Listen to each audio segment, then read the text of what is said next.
All right, folks. Late last year, we had the founder of CurlMix on, and who said that if they did not sell a certain number of units by December 31st, they were going to be out of business. And so she walked us through exactly how tariffs, increase of goods, and things along those lines impacted their business. Well, it's January 7th. And joining us right now is Kim Lewis, founder of CurlMix, to give us an update. Okay, Kim, what the hell happened? Y'all still in business, or you done? No, we're not done. We're still in business. And thank you so much for having me on the show, Roland. I am so grateful. So what happened?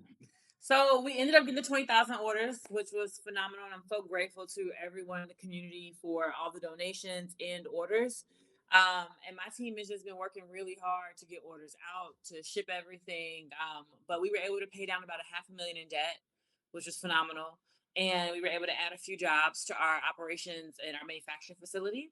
And we were just able to keep our business open, which ultimately was the goal. And I'm so grateful to my community to be able to do that. So you need to hit 20,000 orders. How many did you actually, did you exceed that? We got about 20,000, almost like on the number. Wow. Wow. So it was you I take it every day. You were like watching. Okay, let's see. Come on.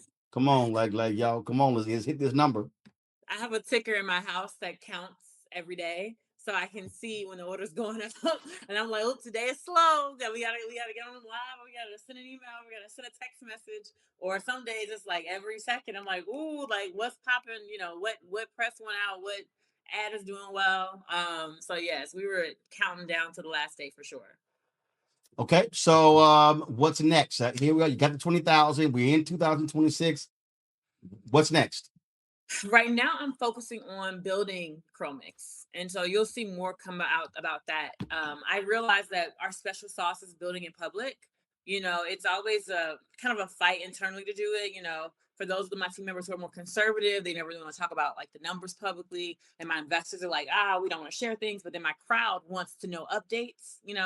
What's happening, what's going on in the business.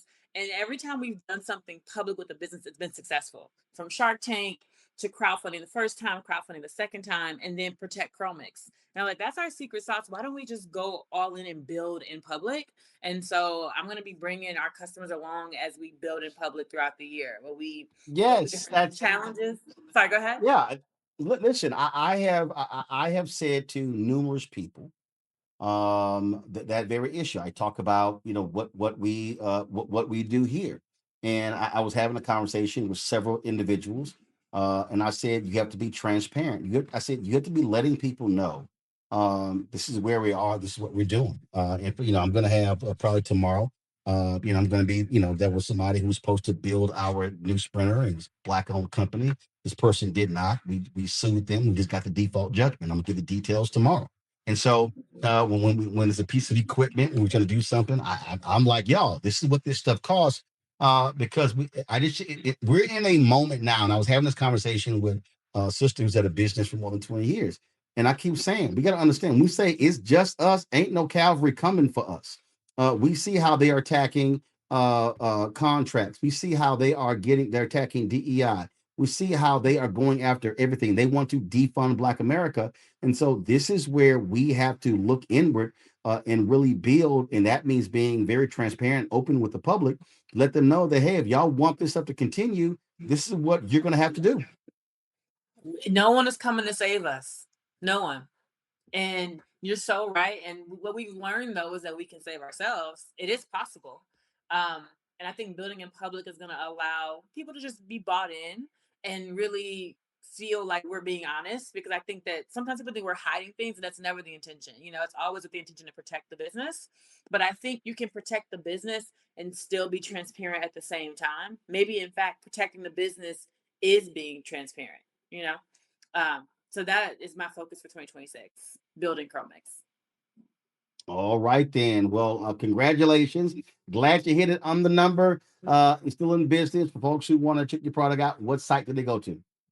CurlMix.com. We sold out of a lot of things. The only thing available to buy is our 10 for 10. So which is basically 10 products for $10 each. We are still getting out the orders from December. So, we had 20,000 orders. A lot of those 20,000, like 10,000 came in right at the end. And so we are focused on getting those orders out and should be caught up by the end of this month. And then the Tiffin is the best thing to buy because everything else is out of stock right now. All right, then. Well, look, congratulations. I'm sure that is a huge sigh of relief for you. Y'all were just, pushing and pushing and pushing. But that's what I mean. The reality is when entrepreneurship, that's what it's all about. And so, congratulations, and look forward to great things in 2026. Thank you for having me, Roland. I appreciate you. Hello, I'm Isaac Hayes III, founder and CEO of Fanbase, and I'm here with a very important message. We are at a turning point in the Black community where we must have equity in the apps we use that scale to billions of dollars. But this time, we own the infrastructure, we own the culture, and we shape the future. And Fanbase is the future. Fanbase combines the free functionality of Instagram, TikTok, and YouTube into an all-in-one platform built for the evolution of social media and monetization. With over 1.4 million users, that's real proof that we are shifting the conversation of tech ownership and equity for creators. So right now, I want you to go to startengine.com/fanbase and invest today. The minimum to invest is $399. That gets you 60 shares of stock in Fanbase at $665 a share. This marks a turning point in Black ownership of social media. If we don't take this opportunity to own social media right now, we will always be customers to our own creations. And that can't go on. So once again, go to startengine.com/fanbase and invest today.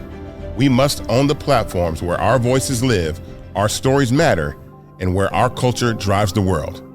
Thank you.